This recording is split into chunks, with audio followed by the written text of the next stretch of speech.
اعوذ باللہ من الشیطان الرجیم بسم اللہ الرحمن الرحیم الحمد لأہلہ والصلاۃ علی اہلہا۔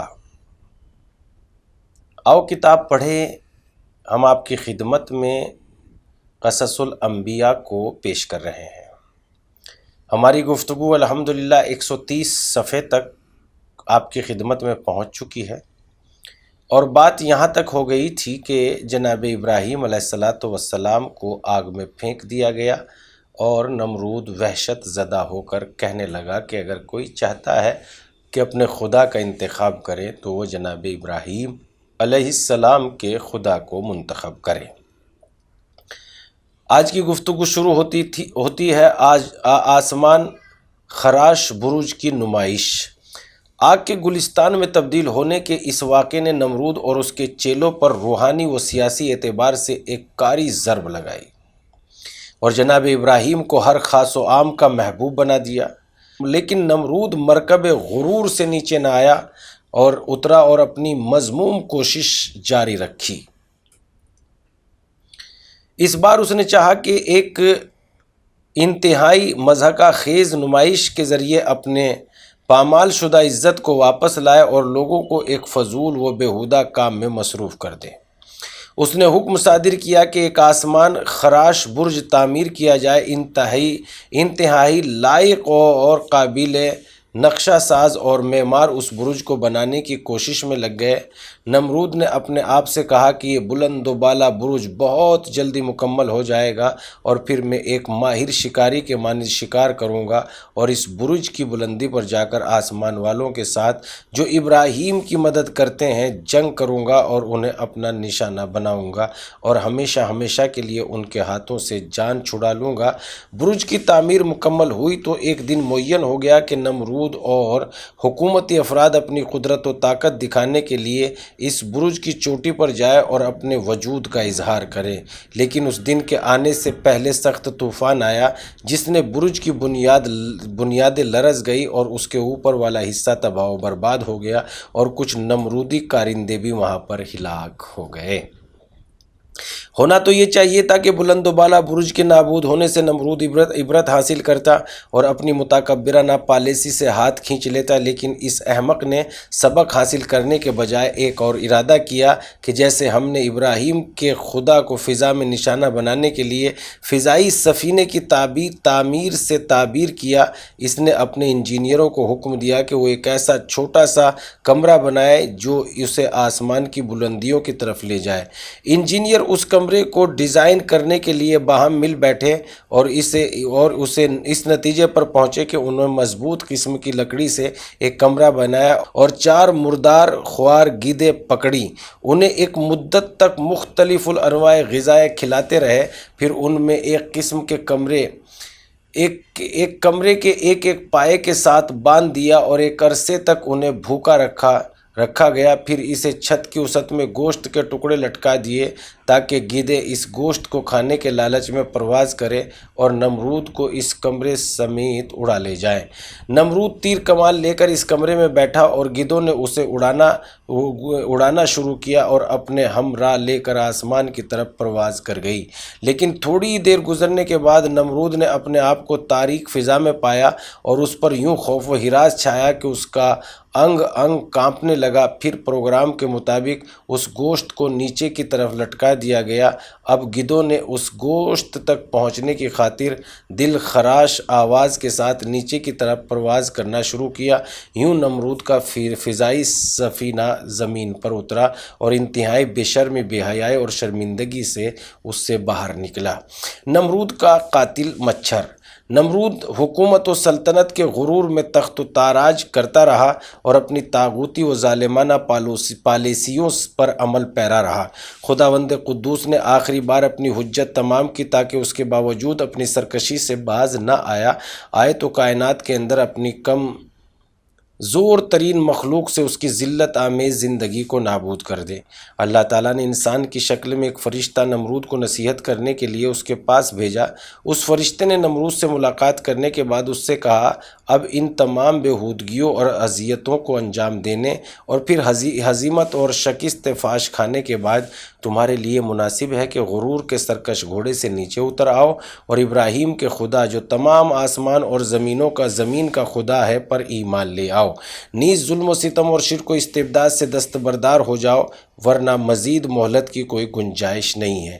اگر تم نے اپنے طور طریقے نہ بدلے تو یاد رکھو اللہ تعالیٰ کی فوج ان گنت ہے، اس میں سے کمزور ترین لشکر تمہیں اور اس عظیم لاؤ لشکر کو ملیا میٹ کر دے گا۔ نمرود بے حیا نے نصیحتوں کا مذاق اڑاتے ہوئے انتہائی گستاخی اور بے شرمی کا مظاہرہ کرتے ہوئے کہا، پوری زمین پر میری طرح کسی کے پاس بھی مضبوط اور طاقتور فوج نہیں ہے۔ اگر ابراہیم کے خدا کے پاس کوئی فوج ہے تو اسے کہو کہ ہمارے مقابلے میں لے آؤ، ہم ہر وقت اس کے ساتھ جنگ لڑنے کے لیے تیار ہے۔ فرشتے نے کہا، اگر ایسی بات ہے تو اپنی فوج کو جنگ کے لیے تیار کرو۔ نمرود نے 3 روز کی مہلت مانگی اور ان 3 دنوں میں نے ایک وسیع و عریض صحرا میں اپنی فوج کی نمائش کی۔ تا حد نگاہ فوج ہی فوج تھی اور کانوں پڑی آواز سنائی نہ دیتی تھی۔ اس کے بعد نمرود نے حضرت ابراہیم علیہ السلام کو بلا کر کہا، یہ میری فوج ہے۔ جناب ابراہیم نے کہا، جلدی مت کرو، میری فوج بھی ابھی پہنچنے والی ہے۔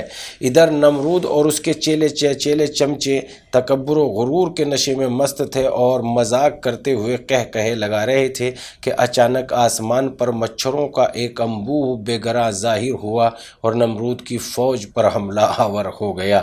ان مچھروں کی تعداد اس قدر زیادہ تھی، مثلاً ایک شخص کو ہزار مچھر چمٹ گئے اور اس قدر بھوکے تھے جیسے مہینوں سے کچھ نہ کھایا پیا ہو۔ اس حملے کو زیادہ دیر نہ گزری تھی کہ نمرود کا عظیم لاؤ لشکر ایک ذلت آمیز شکست اور ہلاکت سے دوچار ہوا۔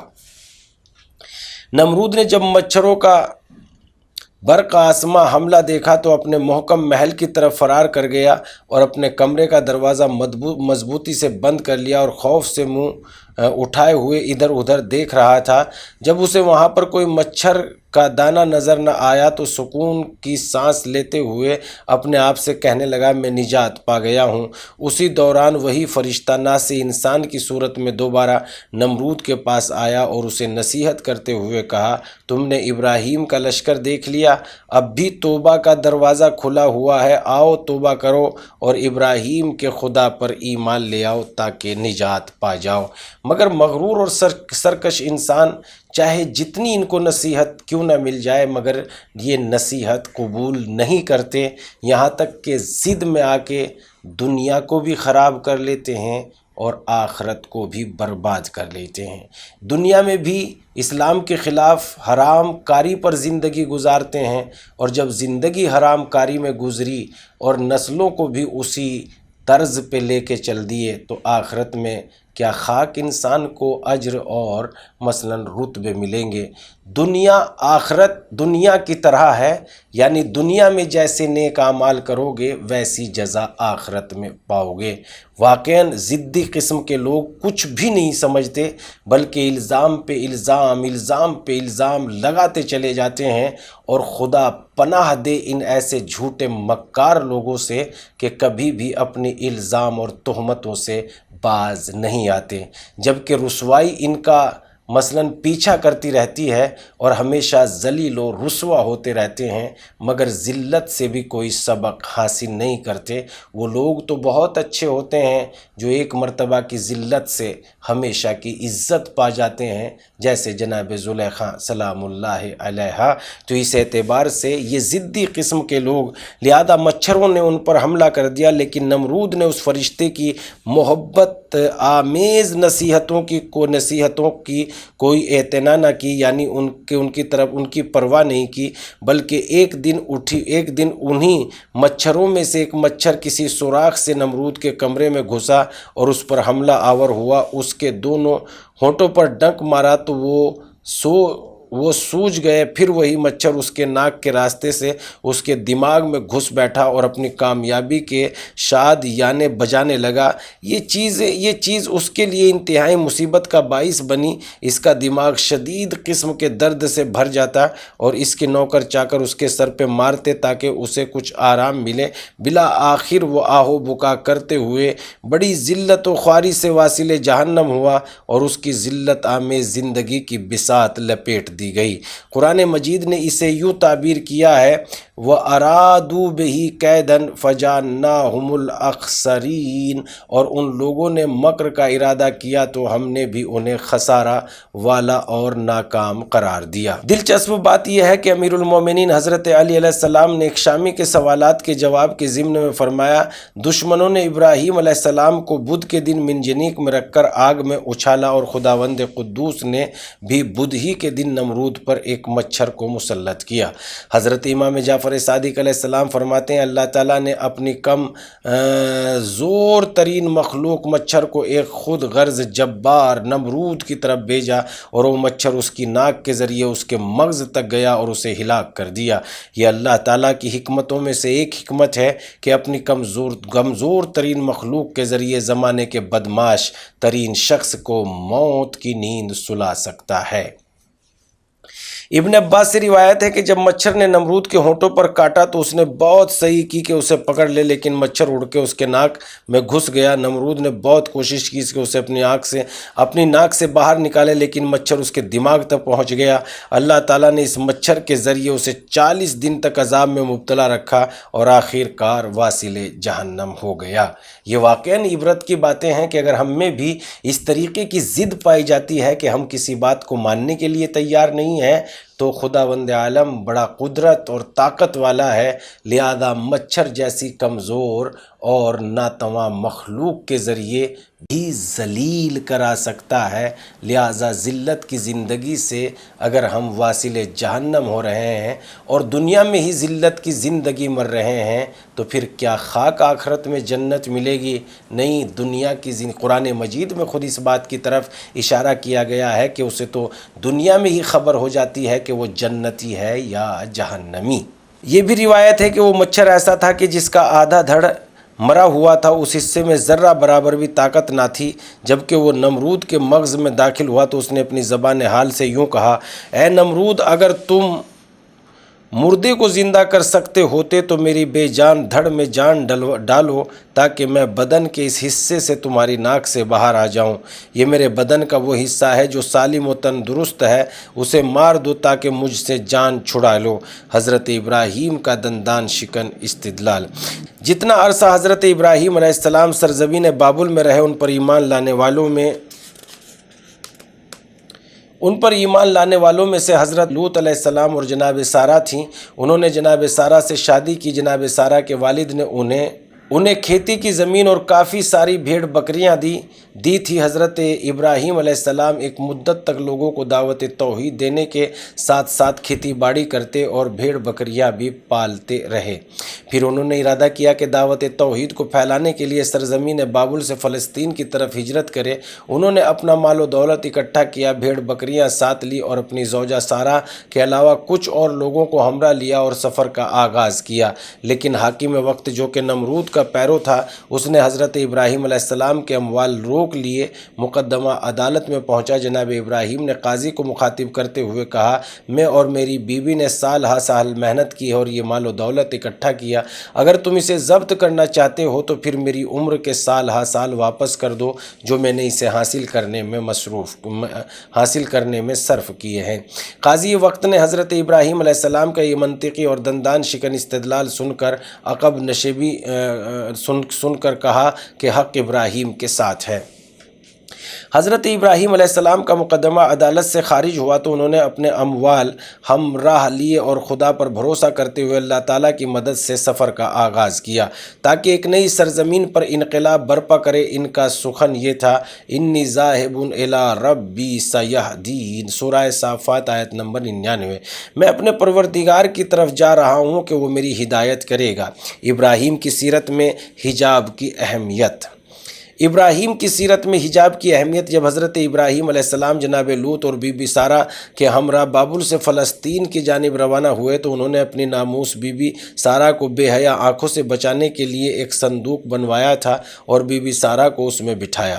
جب وہ مصر کی سرحد پر پہنچے تو مصر کے حاکم ازارا نے سرحد پر کسٹم آفس بنایا ہوا تھا تاکہ وہاں پر مامور لوگ مصر میں داخل ہونے والے ہر کاررواں سے ٹیکس وصول کریں۔ ان لوگوں نے حضرت ابراہیم کے مال و اسباب کی تلاشی لینا شروع کی۔ ان کی نگاہیں صندوق پر پڑی تو انہوں نے جناب ابراہیم سے کہا، اس صندوق کا دروازہ کھولو تو اس کے اندر موجود سامان کی قیمت لگا کر ٹیکس وصول کیا جائے۔ حضرت ابراہیم نے ان سے کہا، تم یہ سمجھو کہ یہ صندوق سونے اور چاندی سے بھرا ہے، اس کا ٹیکس 1 درہم لے لو لیکن اسے کھولوں گا نہیں۔ سپاہی غصے میں آ گیا، اس نے جناب ابراہیم کو صندوق کا دروازہ کھولنے پر مجبور کیا۔ آخر کار انہوں نے سپاہیوں کے ہاتھوں مجبور ہو کر اس کا دروازہ کھولا تو سپاہی نے اس کے اندر ایک حسین و جمیل عورت دیکھی تو جناب ابراہیم سے کہا، یہ عورت تمہاری کیا لگتی ہے؟ جناب ابراہیم نے کہا، یہ عورت میری خالہ زاد اور میری زوجہ ہے۔ سپاہی نے کہا، تم اسے صندوق میں کیوں بند کیا ہوا ہے؟ جناب ابراہیم نے فرمایا، یہ اپنی ناموس کے بارے میں میری غیرت کا تقاضا ہے تاکہ اس پر کوئی ناپاک نگاہ نہ پڑے۔ سپاہی نے کہا کہ میں تمہیں یہاں سے اس وقت تک جانے کی اجازت نہیں دوں گا جب تک کہ حاکم مصر تمہارے اور اس عورت کے واقعے سے آگاہ نہ ہو جائے۔ سپاہی نے حاکم مصر کے نام پیغام میں سارا ماجرا لکھ بھیجا۔ حاکم مصر نے حکم دیا کہ اس صندوق کو میرے پاس لایا جائے۔ مامورین صرف صندوق کو اٹھا کر لے جانا چاہتے تھے۔ جناب ابراہیم نے کہا کہ میں جب تک زندہ رہوں گا ہرگز صندوق سے جدا نہیں ہوں گا۔ واقعے کی رپورٹ حاکم تک پہنچائی گئی تو اس نے کہا کہ اس صندوق کو ابراہیم کے ہمراہ میرے پاس لے آؤ۔ سپاہی جناب ابراہیم کو اس صندوق اور تمام مال و اسباب کے ہمراہ حاکم مصر کے پاس لے گئے۔ حاکم مصر نے جناب ابراہیم سے کہا، اس صندوق کا دروازہ کھولو۔ جناب ابراہیم نے فرمایا، اس کے اندر میری بیوی ہے جو میری خالہ زاد ہے، میں ہر بات کے لیے حاضر ہوں، حتیٰ کہ اپنے تمام اموال دے دوں گا لیکن اس کا دروازہ نہ کھولوں گا۔ حاکم مصر جناب ابراہیم علیہ السلام کی بات سن کر سخت غصے میں ہوا اور جناب ابراہیم علیہ السلام کو صندوق کا دروازہ کھولنے پر مجبور کیا تو انہوں نے دروازہ کھول دیا۔ حاکم کی نجس نگاہ جب بی بی سارہ پر پڑی تو اس نے ان کی طرف دست درازی کی۔ جناب ابراہیم شدت غیرت کی وجہ سے اپنے خدا کی طرف متوجہ ہوئے اور عرض کیا، خدا اس حاکم کے ہاتھ کو میری بیوی کی طرف دست درازی سے روک دے۔ فوراً حاکم کا ہاتھ آدھے راستے میں ہی سوکھ گیا۔ حاکم جناب ابراہیم کے پاؤں پر گر گیا اور ان سے کہا کہ کیا تمہارے خدا نے ایسا کیا ہے؟ جناب ابراہیم نے فرمایا، ہاں میرا خدا غیرت کو بہت پسند کرتا ہے اور گناہ کو برا سمجھتا ہے، اس نے تجھے گناہ سے روکا ہے۔ حاکم نے کہا، اپنے خدا سے کہو میرا یہ ہاتھ ٹھیک کر دے، اگر ہاتھ ٹھیک ہو گیا تو دوبارہ دست درازی نہیں کروں گا۔ جناب ابراہیم علیہ السلام نے خالق کے حضور دعا کی تو اس کا ہاتھ ٹھیک ہو گیا، لیکن اس نے پھر بی بی سارہ کی طرف ہاتھ بڑھایا تو اس کا ہاتھ حضرت ابراہیم کی دعا سے دوبارہ آدھے راستے میں خشک ہو گیا۔ یہ واقعہ 3 دفعہ تکرار ہوا۔ آخر کار حاکم مصر نے جناب ابراہیم سے عاجزانہ التماس کرتے ہوئے کہا کہ آپ اپنے خدا سے دعا کریں کہ میرا ہاتھ ٹھیک ہو جائے۔ جناب ابراہیم علیہ السلام نے فرمایا، اگر تمہارا تکرار کرنے کا قصد نہ ہو تو دعا کرتا ہوں۔ حاکم نے کہا، شرط منظور ہے، لہٰذا دعا کریں۔ جناب ابراہیم نے دعا کی، حاکم کا ہاتھ ٹھیک ہو گیا۔ جب حاکم مصر نے حضرت ابراہیم علیہ السلام کا یہ معجزہ اور غیرت مندی دیکھی تو ان کا شایان شان احترام کیا اور کہا کہ آپ اس سرزمین پر آزاد ہیں، جہاں چاہے جا سکتے ہیں، لیکن آپ سے میرا ایک تقاضا ہے کہ میں آپ کی بیوی کی خدمت گزاری کے لیے ایک کنیز بخشنا چاہتا ہوں۔ جناب ابراہیم نے حاکم کا تقاضا قبول کیا۔ حاکم نے ہاجرہ نامی ایک کنیز جناب سارہ کو بخشی اور جناب ابراہیم سے بے حد معذرت کی اور ان کے دین کو قبول کر لیا۔ نیز حکم صادر کیا کہ ان سے کسی قسم کا کوئی ٹیکس وصول نہ کیا جائے۔ پس یوں جناب ابراہیم علیہ السلام کی غیرت، ان کا معجزہ اور اخلاق اس بات کا سبب بنے کہ حاکم مصر نے آئین ابراہیم کو قبول کیا اور انتہائی احترام کے ساتھ انہیں وہاں سے رخصت کیا۔ اسماعیل و اسحاق کی ولادت۔ جناب ابراہیم علیہ السلام سرزمین فلسطین پر پہنچے اور وہیں سکونت اختیار کر لی۔ جناب لوط علیہ السلام کو 8 میل کے فاصلے پر نیچے کی طرف بھیجا۔ کچھ عرصے بعد جبرون نامی ایک گاؤں جو اب ایک شہر قدس خلیل کے نام سے مشہور ہے میں رہنے لگے۔ حضرت ابراہیم اور حضرت لوط علیہ السلام نے اس سرزمین پر بسنے والے لوگوں کو توحید اور دین الہی قبول کرنے کی دعوت دی، مجسمہ پرستی اور ہر قسم کی غلط رسوم سے منع کیا۔ اس واقعے کو سال ہا سال گزر گئے۔ جناب ابراہیم بوڑھے ہو گئے لیکن ان کے یہاں کوئی اولاد نہ ہوئی کیونکہ ان کی زوجہ سارہ عقیم تھی۔ جناب ابراہیم پسند کرتے تھے کہ ان کا کوئی بیٹا ہوتا جو ان کے راستے کو جاری رکھتا۔ جناب ابراہیم نے اپنی زوجہ سارہ سے کہا وہ اپنی کنیز ہاجرہ ان کے ہاتھوں فروخت کر دے تاکہ وہ ان سے شادی کرے اور اللہ تعالیٰ ان کے بطن سے انہیں کوئی بیٹا عطا کرے۔ جناب سارہ نے اپنی کنیز ہاجرہ کو اپنے شوہر کو بخش دی جو ان کی زوجہ قرار پائی۔ کچھ مدت کے بعد ان کے یہاں ایک بیٹا پیدا ہوا جس کا نام اسماعیل رکھا گیا۔ حضرت ابراہیم علیہ السلام نے بارہا اللہ تعالیٰ کی بارگاہ میں التجا کی کہ انہیں ایک پاک بیٹا عطا کرے۔ اللہ تعالیٰ نے انہیں خوشخبری دی کہ وہ انہیں ایک متین و صابر بیٹا عطا کرے گا۔ یہ فرزند ہی حضرت اسماعیل تھے جن کی آمد سے جناب ابراہیم کا دولت خانہ خوشیوں سے مالا مال ہو گیا۔ بی بی سارہ بھی ابھی کئی سال سے اس انتظار میں تھی کہ اللہ تعالیٰ انہیں اولاد عطا کرتا، خاص کر جب وہ حضرت اسماعیل کو دیکھتی تو ان کی خواہش میں مزید اضافہ ہو جاتا۔ انہوں نے جناب ابراہیم سے خواہش کی کہ آپ خزانہ غیب سے مدد طلب کریں کہ مجھے ایک بیٹا عطا ہو۔ جناب ابراہیم علیہ السلام نے خدا کی بارگاہ میں دعا کی، ان کی دعا قبول ہوئی۔ فرشتوں نے انہیں ایک بیٹا حضرت اسحاق علیہ السلام کی بشارت دی۔ جب حضرت ابراہیم نے بی بی سارہ کو یہ خوشخبری دی تو وہ تعجب کرتے ہوئے مسکرائی اور کہا میں بھی بوڑھی ہوں اور میرا شوہر ابراہیم بھی بوڑھے ہو چکے ہیں، کیا میں بیٹے کی ماں بنوں گی؟ سچ یہ کتنی عجیب بات ہے۔ سورہ مبارکہ ہود آیت نمبر 71 سے 72 تک۔ حضرت امام جعفر صادق علیہ السلام فرماتے ہیں اس وقت حضرت ابراہیم کی عمر 120 سال اور حضرت سارہ کی عمر 90 سال تھی۔ زیادہ عرصہ نہیں گزرا کہ بشارت صحیح ہوئی اور جناب ابراہیم کے گھر کی رونق حضرت اسحاق کے وجود مبارک سے دوبالا ہو گئی۔ اس کے بعد جناب ابراہیم کی زندگی کا ایک نیا دور شروع ہوا۔ اللہ تعالیٰ نے حضرت ابراہیم کو اپنی مخصوص نعمت جناب اسماعیل اور جناب اسحاق کی صورت میں عطا کی تاکہ ان کے بڑھاپے کا سہارا بنے اور ان کے راستے کو جاری و ساری رکھیں۔ جناب ابراہیم کی پاکیزہ زندگی۔ ایک دن جناب ابراہیم صبح کے وقت بیدار ہوئے اور اپنے آپ کو آئینے میں دیکھا تو اپنی داڑھی میں سفید بال نظر آیا جو بڑھاپے کی علامت ہے۔ کہا الحمدللہ الذی بلغنی ھذا المبلغ ولم آسن اللہ طرفۃ عین۔ سب تعریف اس خدا کے لیے جس نے مجھے اس سن و سال تک پہنچایا کہ میں اس مدت میں آنکھ جھپکنے کی مقدار تک گناہ نہیں کیا۔ حضرت ابراہیم علیہ السلام کی مہمان دوستی اور لقب خلیل۔ جناب ابراہیم علیہ السلام کی مہمان دوستی کے بارے میں بہت سی داستانیں بیان ہوئی ہیں۔ ایک دن حضرت ابراہیم علیہ السلام کے گھر میں 5 افراد آئے۔ وہ خدا کی طرف سے مامور فرشتے تھے جو انسانی شکل و صورت میں حضرت جبرائیل کے ہمراہ جناب ابراہیم کے پاس آئے تھے۔ حضرت ابراہیم علیہ السلام انہیں نہیں پہچانتے تھے، لہٰذا انہوں نے ان کے لیے طعام کا انتظام کیا اور ان کے لیے مزید غذا تیار کی۔ فما لبث ان جاء بعجل حنیذ، سورہ ہود آیت نمبر 69۔ ان کے سامنے رکھی انہوں نے کہا ہم اس وقت تک یہ غذا نہیں کھائیں گے جب تک کہ ہمیں آپ یہ نہیں بتائیں گے کہ اس کی قیمت کیا ہے، اس ذبح شدہ جانور کی قیمت کیا ہے۔ جناب ابراہیم علیہ السلام نے کہا اس کی قیمت یہ ہے کہ اسے کھانے کے آغاز میں بسم اللہ اور آخر میں الحمدللہ کہو۔ حضرت جبرائیل علیہ السلام نے اپنے ساتھیوں سے کہا مناسب ہے اللہ تعالیٰ اس شخص کو اپنا خلیل یعنی مخلص دوست قرار دے۔ ناظرین 138 صفحے تک ہماری گفتگو ہو چکی ہے۔ انشاءاللہ قصص الانبیاء میں ہم پھر حاضر ہوں گے۔ تب تک کے لیے دیکھتے رہیے آؤ کتاب پڑھیں پروگرام کو۔ والسلام علیکم ورحمۃ اللہ۔